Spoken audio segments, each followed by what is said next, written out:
You're listening to Countercurrent, the podcast about business, family, and freedom. Hosted by Aaron Smith and Jack Hudson. Hello and welcome back to episode 8 of Countercurrent.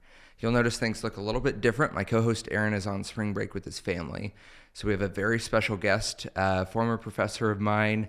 He was a journalist, a stay-at-home dad. He has truly went countercurrent to what culture tells you life should be. Very excited to introduce Professor Scott Bridge. Thank you so much for being with us. First off, I've heard your spiel many times about your backstory and everything in clubs and classrooms alike. Can you go ahead and introduce yourself and share, the backstory, the long story I've heard and I love? Hi, well, thanks, Jack. I'll try to do the Reader's Digest version here, but my name is Scott Bridge. I am a Butler alum. I am a recent retiree 1 year ago from Butler University from the faculty at Butler. I graduated from Butler in 1982 with a degree in radio and television. That will be an important part of this conversation. I'll circle back to that in just a little bit here. Worked in news and sports for radio stations in Indiana and also a TV station in Indianapolis. And then I decided I wanted something a little bit more stable. And there was an opening at my alma mater. And so I came back to Butler, and that was December of 1987, came back to Butler and taught, and was also the news and sports director for the 48,000 watt FM radio station at the time, WAJC, and loved it. And I will never forget the very first day, or my very first class. I thought, okay, this is it. This is what I was meant to do. I just absolutely loved teaching. And had a great time at Butler. However, the time came, my wife and I decided we wanted to start a family. And so it was not as easy as what we had thought it was going to be. We had some issues, and it took a little while, but finally at the age of 33, I started a family. However, that was okay for a couple of years, but I kind of decided that I wanted to stay home with our kid. We were going to have a second child, and I decided I wanted to stay home. We had worked so hard to start a family, and I just felt like I didn't want somebody else to raise my kids. And I do not in any way mean for that to be derogatory for people who use childcare. I was in a very advantageous situation. My wife was at the time, she's retired now also, in a career that was very profitable, and so we could afford for me to stay home. So I did, and it was a big transition. Total respect for my mom for stay-at-home parents. Jack, I remember thinking when I was your age, I don't even want to marry somebody who stays home with the kids. What a boring life that must be. That was so totally ignorant, wrong, and stupid. Because I was busier as a stay-at-home parent than I had been in my career. And so I did that for, so that would have been the spring of 95. I continued being an adjunct at Butler for a few years while our daughter was in preschool, and our son had a babysitter for a little bit of time. But then I just decided, no, I'm done. And so I was full-time, no part-time jobs at all, and did that until spring of 2006. And I had the opportunity to come back to Butler as an adjunct. It worked out really, really well because my kids were old enough that they were starting to be a little bit more independent. They did not need dad around nearly as much anymore. And from being a part-time instructor at Butler, I then got back on full-time, and it was fantastic. And so did that until just this past spring, and then I finally retired. So it was a life that I had no idea when I was your age, when I just graduated from Butler. I had no idea that I would be that my career would be as wild as it turned out to be. but it was very good. I learned so many things along the way, things that then were kind of like building blocks and that helped me later on in my career. And it was fantastic.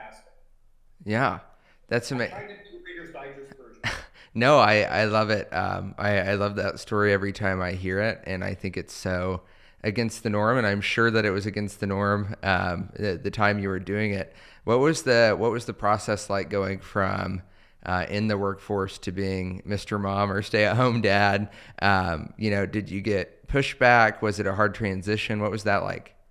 Yeah, it was different. Before I announced it, I had lunch with my father and just to kind of run this by him.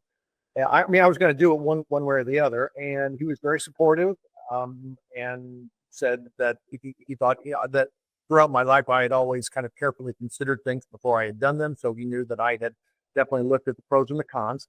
So I knew I had his support, and I had my wife's support also. Probably the biggest thing was that there weren't many people like me at that time. There just weren't many stay-at-home dads, and there definitely wasn't any kind of a network. So we didn't get to, I didn't run into anybody else at the beginning anyway who was a stay-at-home dad. In fact, there was one day I was picking my daughter up from preschool, and one of her classmates, a really, really sweet little boy, comes up to me and he says, my dad can help you find a job if you're looking for one. Just because, the whole concept of a guy staying home with the kids was just so foreign to everybody at the time. But he meant just the very best. Really sweet, sweet little kid. And it could be kind of awkward amongst some other moms as well, because and then every once in a while I would get a guy who would say, gee, I wish my wife could, I wish I could stay home and just take care of the kids, and I wish my wife would let me do that. Man, what a great life you have. And I'm thinking, okay, you have no idea about, I mean, really, stay-at-home parent is a 24/7 job. You don't get paid vacation. You don't get vacation at all, actually, to yourself. And you know that going in. But like I said, my wife was very supportive, and um, uh, I did a lot of volunteer stuff.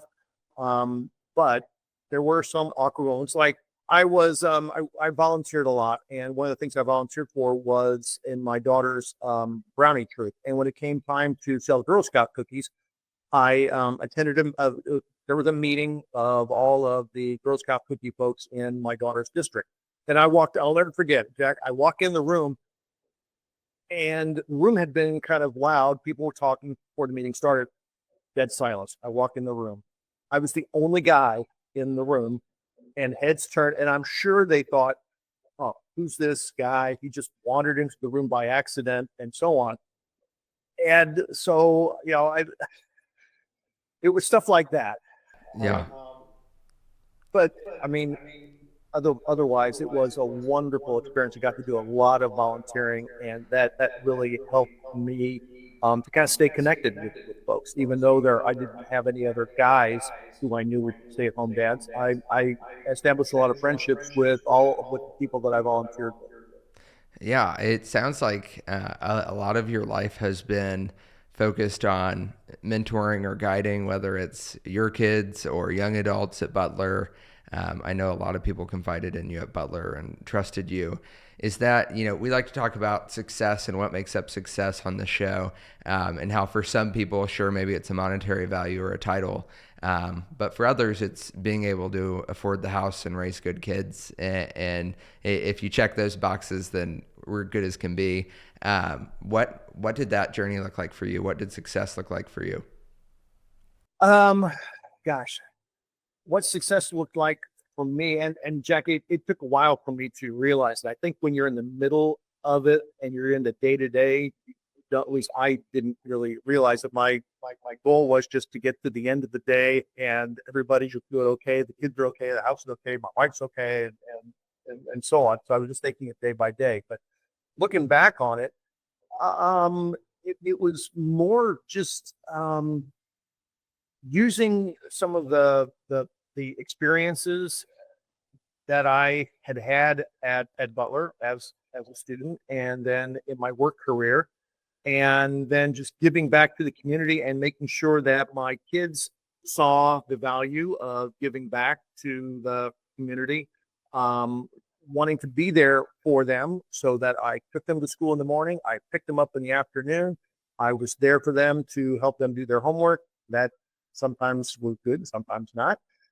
And and supporting my wife also in her career. I took it very seriously that I did not want my wife to worry about things going on at home. I wanted her to be confident that everything was being taken care of at home so that she could concentrate on her career. And so I really kind of looked at that as part of my job, was to take care of all those things so that my wife didn't have to worry about them.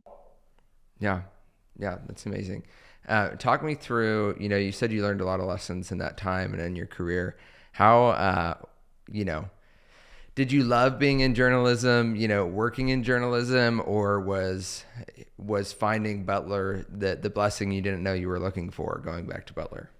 Yeah, I enjoyed my time as a reporter and an anchor. It was fun. I got to cover some big news events and had some tremendous experiences that I would never have had in any other career. But Jack, it wasn't something that I was looking forward to doing every day. It was a job. It was a paycheck. And I'm telling you, when I started teaching at Butler, I just, like I said earlier, in that first semester, it was just a feeling that I will never forget, and that I hope other people can experience. I hope everyone experiences this in their lives. I thought, this is what I was meant to do. I mean, this is so cool that I get to work with these young people. I get to help them get started in their careers, and I get to help maybe encourage them, maybe help solve some problems, or just listen to them. Listen not only to problems, but also listen for the good things too, and be there and celebrate their accomplishments. Now, having said all that, Jack, I'll also remember in that first semester when I was thinking, this is just a great job, this is what I was meant to do, there was also a little voice inside me that said, these people are depending on you. Don't screw it up. Yeah. It's I a bet. Yeah. responsibility. And the scope of that responsibility, thinking, oh my God, these people are going to be getting out in 2, 3, 4 years and trying to get jobs. Don't screw this up. This is a big deal. And so, yeah, that definitely impacted me too in that first semester. Yeah, and a huge part of your job there was helping people find their next step, right? And I love that. yeah. What you just said you had that feeling when you got there that, wow, this is what I was meant to do. What advice do you give, whether it's students about to graduate college, or maybe somebody that's been out of school for 5 years and just isn't passionate about what they're doing? What advice do you give them to find that thing that clicks and where they wake up excited to go to work?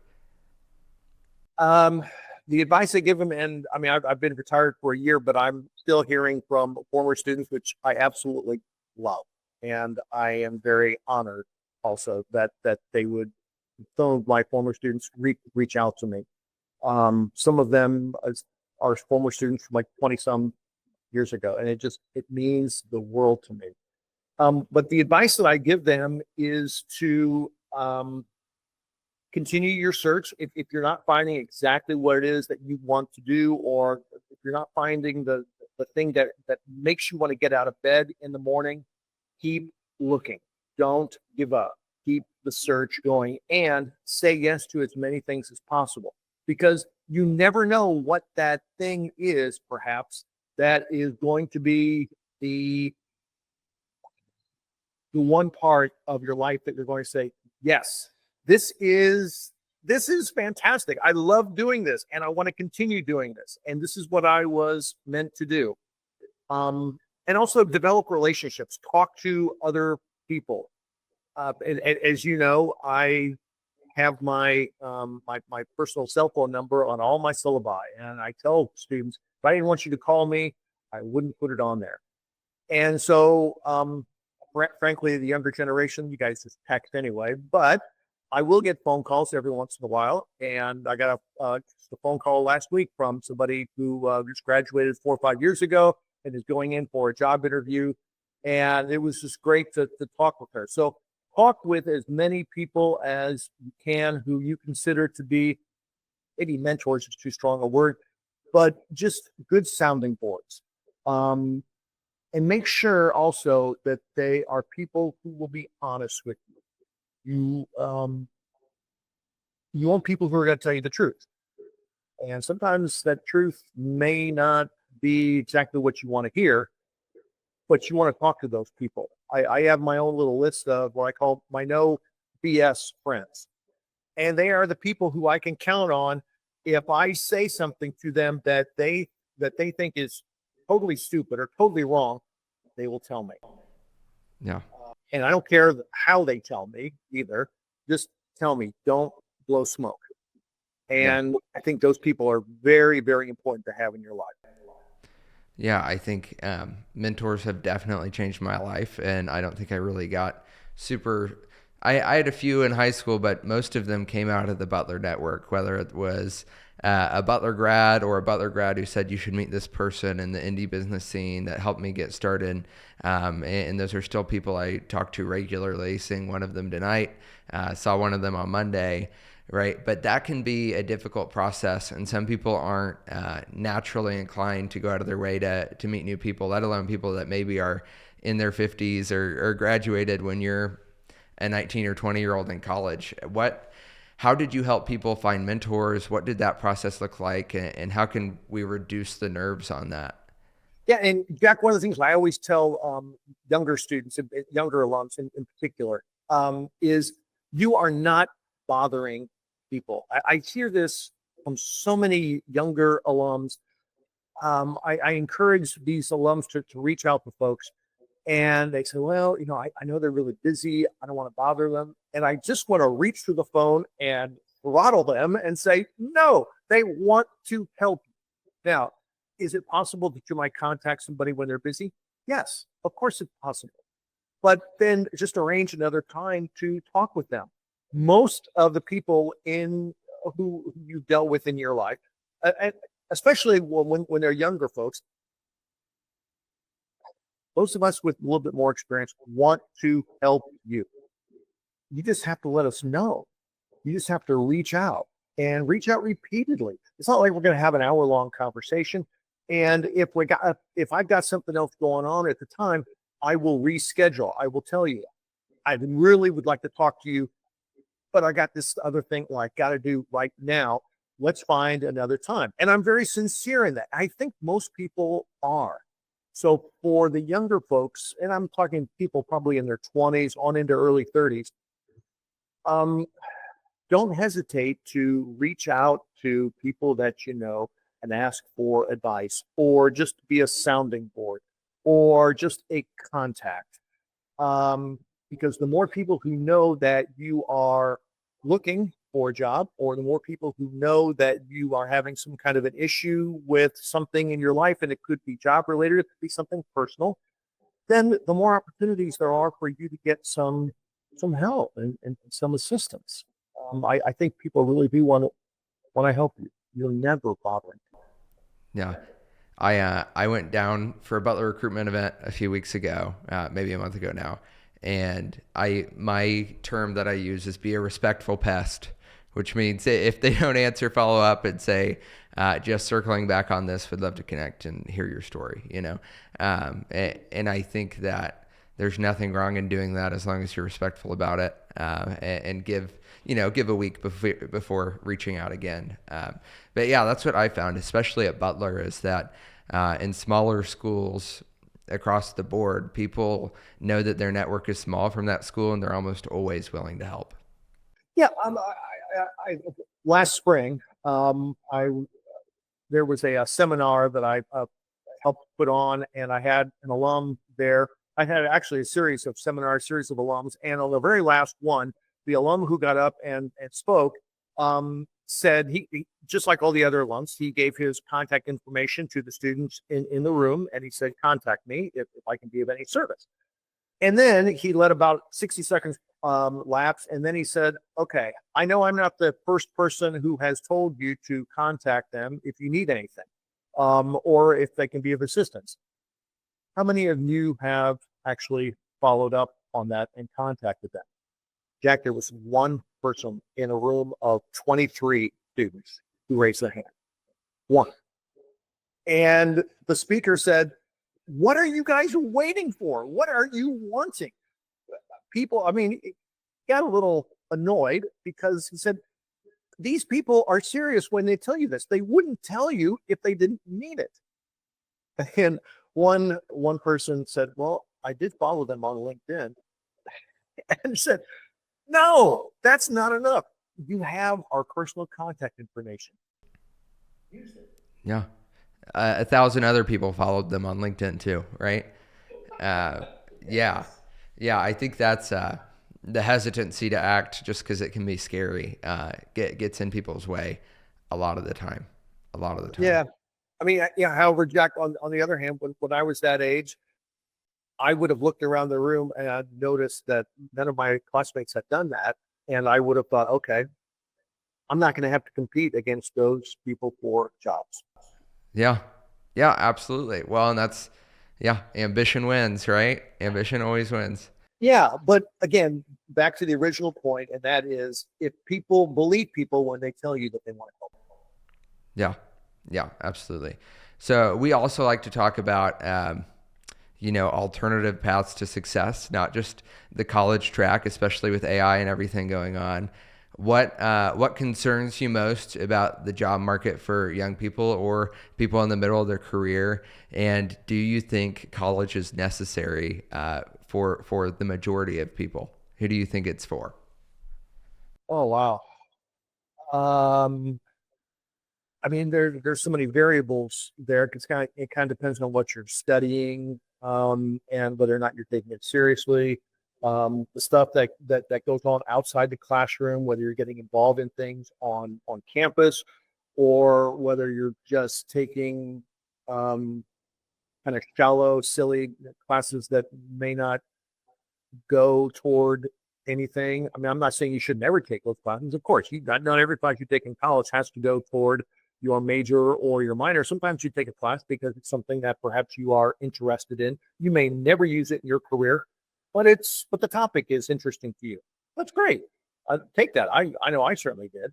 But yeah, the majority of the classes probably do need to go towards something. Now, as far as AI goes, yeah, wow, Jack, it's especially in the media business. If anybody tells you that they know what's going to be happening in the media 10 years from now, they are lying to you. I mean, it is the Wild West out there. And so what kinds of skills should you have? That's going to evolve over time. And this is, if anybody who ever took one of my classes knows, with two words, current events are something that was really prominent in all my classes. And I'm not talking about current events as far as what's going on in Washington, D.C. or what's going on in the state capitol or something. Well, yeah, that's important. I'm also talking about current events in your career, and you have to stay current with the technology. You have to stay current with how it's used most effectively. And that can change so dramatically. And Jack, that's probably one of the hardest things that I had to deal with, especially being a stay-at-home parent, was I was not out in the real world. So I wasn't out in the technology. And all of a sudden, it became it was the mid to late 90s. And I heard about these things called Microsoft Word and PowerPoint and Access and Excel. And I thought, I got no idea what these things are. So I took classes in them. It was just how to use them. And so you do have to stay current with the technology, and that can be easier said than done. However, it's a little bit easier now because of online classes. Back in the day, those just weren't available. So I took classes I took a basic computer literacy class at Franklin College, which was just 20 minutes away from where I live. And then I took class in Excel, another class in Word and so on at Indiana Business College, which is not even around anymore. I was not degree seeking, but I recognized that, I mean, Jack, I was in my mid 40s and all of a sudden I realized, okay, I want to re-enter the job market, but I'm in my mid 40s and I have a bachelor's and a master's degree in radio television in the late 90s. The prospects were not looking good, Jack. Yeah. So you do have to, it's so much easier to stay up with the technology when you're in school. And I suppose it might be a little bit easier if you're working full time. Hopefully, your place of employment makes it possible for you to keep up your training. Well, not everybody is that fortunate. And so you have to, the burden's on you to stay up with it. Doesn't mean you have to be an expert at it. But it does mean that, yeah, you have to stay up with the technology. Social media is another thing. I mean, look how quickly TikTok has come to the fore now. 10 years ago, that was not a thing. It is now. And so you got to know how to effectively use all that and try to predict trends, try to see where the media business, for example, is going, or how is your industry, whatever it may be, how is it using AI, and what can I do to try to be ahead of the curve, or at least stay consistent with the curve. Easier said than done, I know. Yeah. You just have to. Absolutely.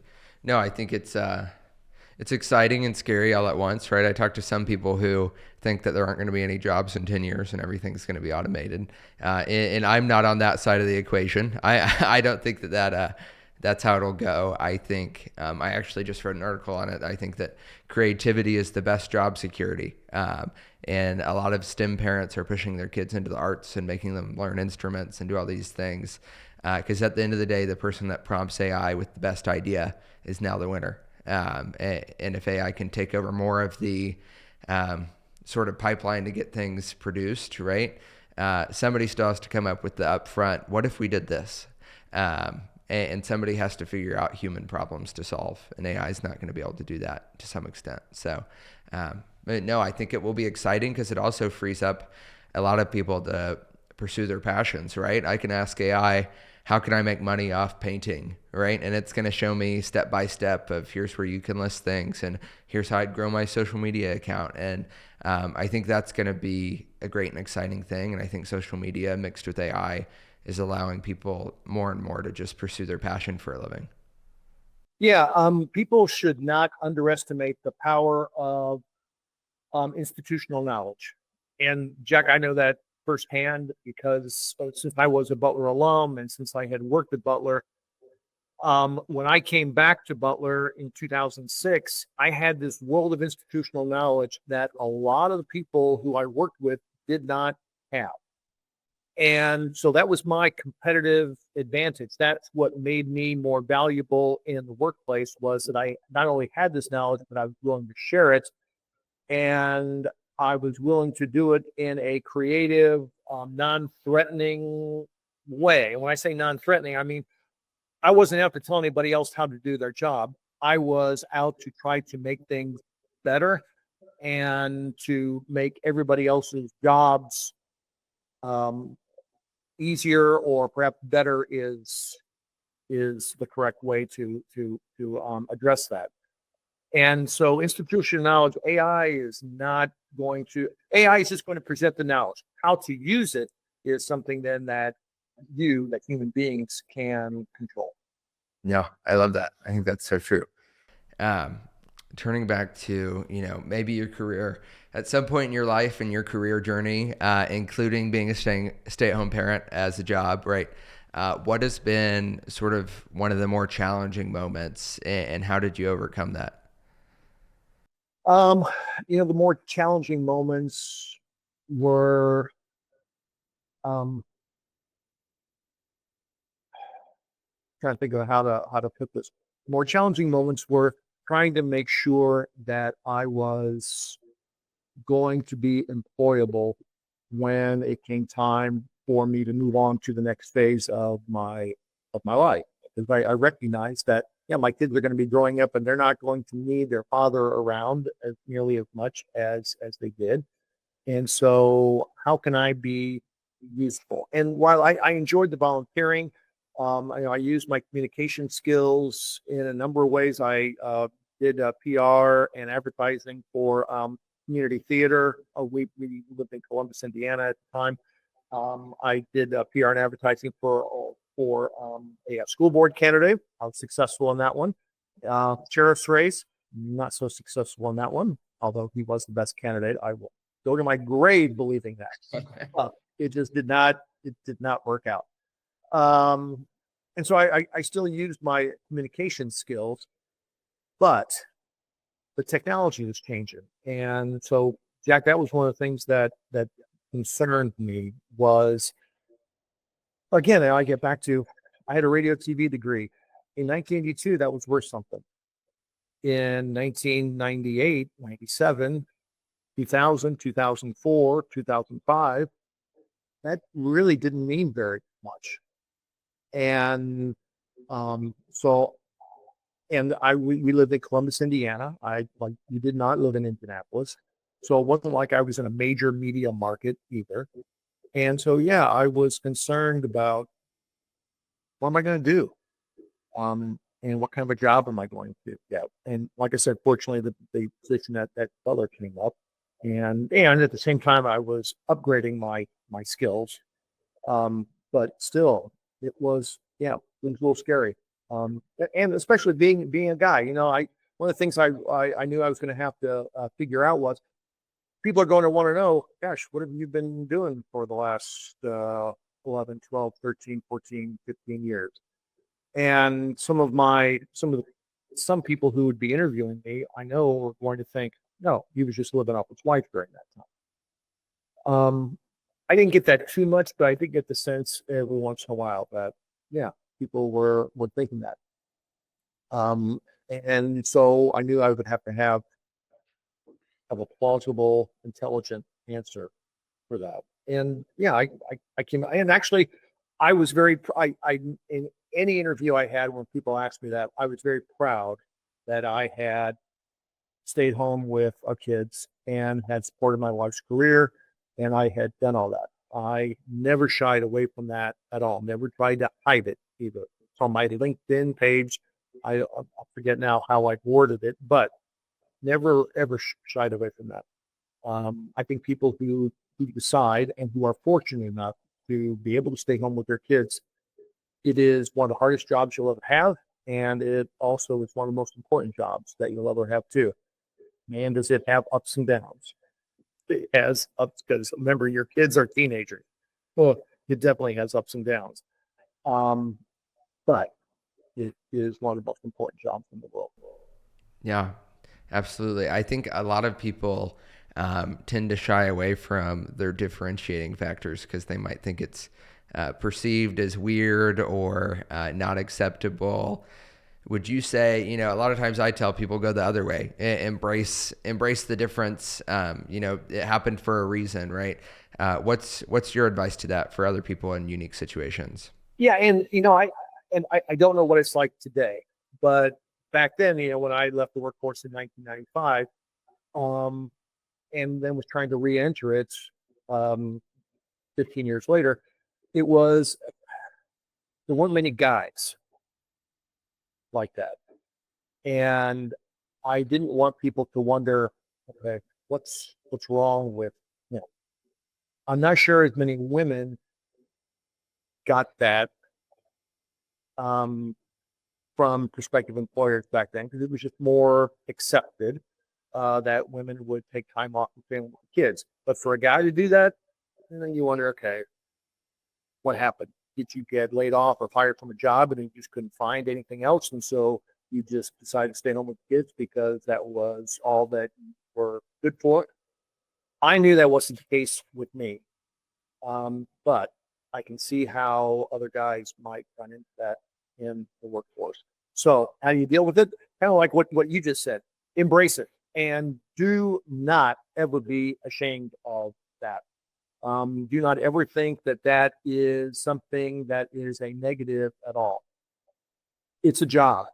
I mean, yes, people might not think that it shouldn't be qualified as a job. It should be a calling or something. And sure, however you want to address it, but it is a job. I mean, let's just be honest about that. It's a job. That somebody were to pay you for all the things that you do as a stay-at-home parent, you would be well into six figures, assuming that you did the job well.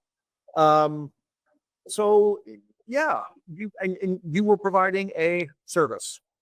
And so you should be very proud of what you have done. And frankly, if you are interviewing with somebody who kind of gives you the impression that they believe otherwise, you don't want to work there. You don't want to work with somebody like that, because if they don't think that that job was worthwhile, or or what you did was worthwhile, what else are they going to think is not worthwhile in the workplace?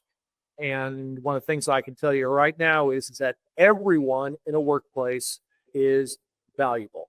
I don't care if you're working for housekeeping or janitorial, or if you are the CEO.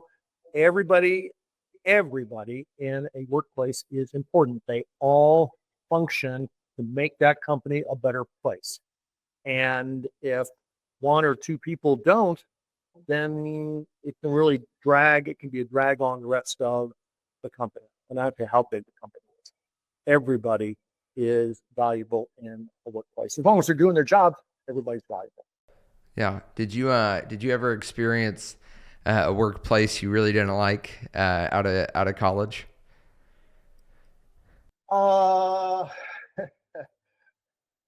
Yeah. My very first job, as a matter of fact, very first job out of college. I had started, it was a radio station in Terre Haute, Indiana. Station's not even there anymore. And I had started fresh out of college. I had gone around and introduced myself to all the newsmakers.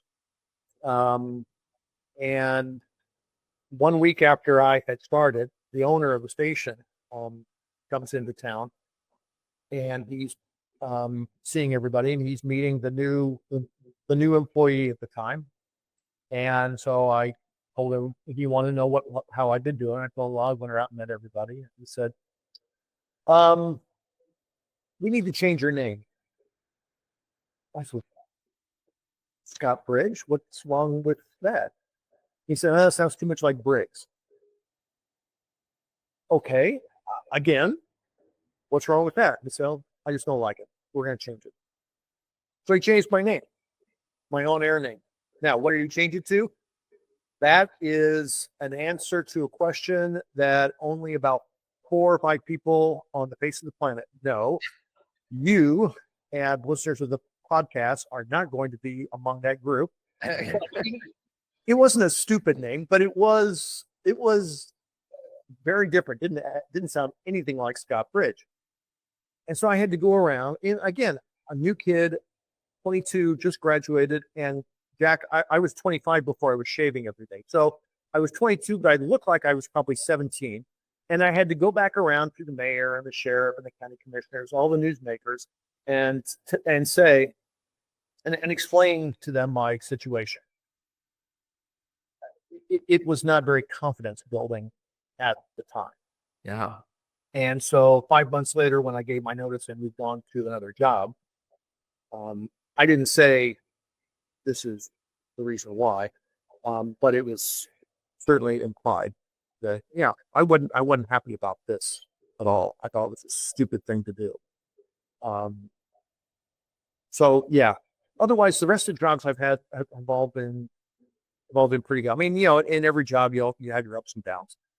But for the most part, yeah, most of my jobs have been really good, rewarding experiences.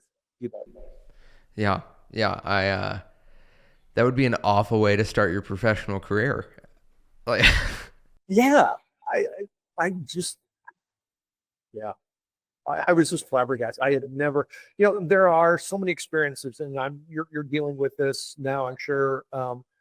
There are so many things that you learn out in the real world that you cannot learn in the classroom.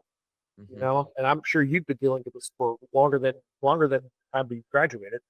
But that's just the way it is, and you got to deal with them. And one of the things that you learn too is you learn, you notice how other people deal with some things, both the good and the bad. Um, there's a job I had where four of my colleagues in the newsroom were laid off the same day.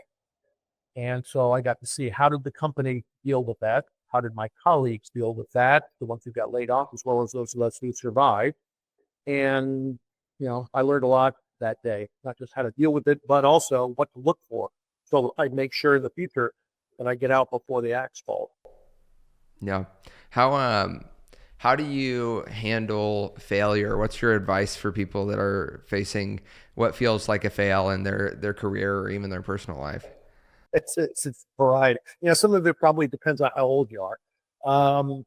First time I interviewed for the internship director position in college of communication, I didn't get it. In fact, I didn't even get an interview.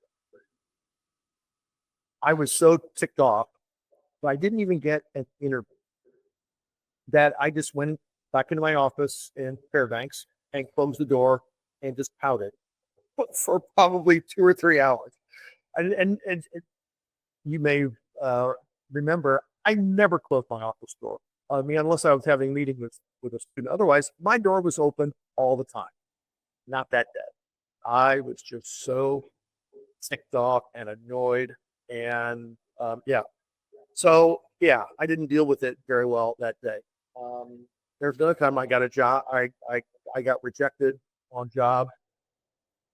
And I was in my 20s at the time, and I did not handle the rejection very well. And let me just say, after that, it was probably 4 or 5 years before I could drink anything with whiskey in it. Yeah, didn't handle that one very well. Now, if I don't get a job, or if I am disappointed by something, I mean, really disappointed by something in the workplace, I take a deep breath. I give it a day to think about it, and think about, okay, what could I have done better? And then move on. And some of the other jobs that I didn't get, I mean, Jack, every job I ever interviewed for, I interviewed for with the firm belief that I was the best person for that job. And I think you do have to have that attitude. Now, sometimes you're not going to get that job. And what I tell students now, and wish somebody had told me at the time, was, yes, you didn't get the job, and you should absolutely feel bad about that. You should feel disappointed about that. I get that. You are justified in feeling that way. Take a day, feel sorry for yourself. That's okay. It does. It sucks. But then the next day, get up, get your ass out of bed, and get back in and keep looking for jobs, because the world keeps turning. And you got to get back in there, and you need to keep going, because everybody else is, your competition is. But Right. you get one day. Yeah. No, I love that. I love that rule. A day to feel sorry for yourself. And a lot of times, at least in my experience, the times that maybe the job doesn't work out, or for us, the client doesn't take the pitch, typically another door opens that we couldn't have done if we got that opportunity, right? So a lot of times one door closing is just waiting for the right door to open. Yeah, but you have to get out of bed and be looking for that opportunity. Yeah. You can't just spend days feeling sorry for yourself or days feeling sad. You got to get through that. You got to get past that, because the rest of the world does not stop for you. As much as you want it to, it does not stop for you. Yeah, absolutely. Well, we are about to time, but I wanted to see, what is next for you? What is retirement plans? You just moved. What's next in Scott Bridges' life? What's next is my wife and I have moved to Sanibel Island, which is near Fort Myers, Florida, off the Gulf of Mexico. And we're planning on doing a lot of volunteering. There's a thriving arts community down here. There is an opportunity to help with a wildlife rehabilitation. There's an opportunity to help the community because there is definitely an underserved community down here. There is a food bank that we've already started volunteering for or volunteering with. And however, I also plan to stay involved with Butler too. I'm planning to stay involved with the Butler Alumni Association because I really believe in what the university does. I really believe in the smaller classes and the relationships that the faculty and the staff have with students. I really believe in how things are done at Butler, and I want to make sure that the things that I was able to experience at Butler that other people are able to experience too. And then finally, I want to stay in touch with all the folks that I met at Butler, both students like you, Jack.